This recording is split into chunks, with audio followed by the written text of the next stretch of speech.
Rasool sir.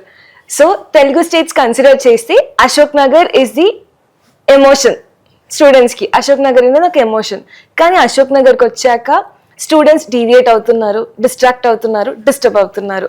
So what is the best suggestion you give to deviate the deviations and distract the distractions?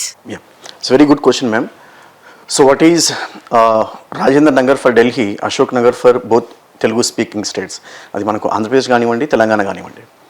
So Ashok Nagar జనరల్గా మనం ఏమంటామంటే కలల చౌరస్తా అంటాం. రైట్, చాలామంది అశోక్ నగర్లో ఉన్న వాళ్ళకి ఐడియా ఉంటుంది. చాలామంది అక్కడ ఎవరైతే స్ట్రగుల్స్ చేసి ఉన్నత స్థానాల్లో ఉన్నారో వాళ్ళకు కూడా ఈ స్టేట్మెంట్ అనేది చాలా గుండె కత్తిపోతుంది. సో అశోక్ నగర్ అంటే ఒక కలల చౌరస్తా.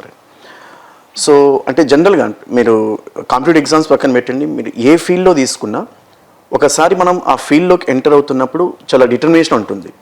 ఏదో ఒకటి చేయాలి, కంపల్సరీ కొట్టాలి.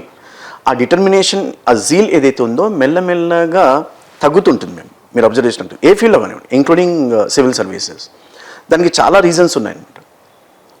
అంటే మనకు ఇంగ్లీష్లో ఒక స్టేట్మెంట్ ఉంటుంది, చాలామంది సార్లకు కూడా తెలిసి ఉండొచ్చు, today's extremists are tomorrow's moderates అంటాం.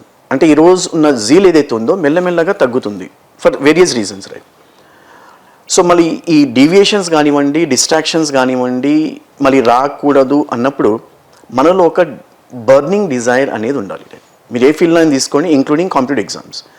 అంటే మనం ఎందుకోసం వచ్చాము, అశోక్ నగర్కు ఒక బ్యాగ్ తీసుకొని ఎందుకోసం వచ్చాము అంటే ఈ బర్నింగ్ డిజైర్ ఏదైతే మనల్ని డైలీ లేపుతుందో, let me tell you, deviations కాదు కదా, ఆ లమ్మమ్మ కూడా రాదనేది నా ఒపీనియన్.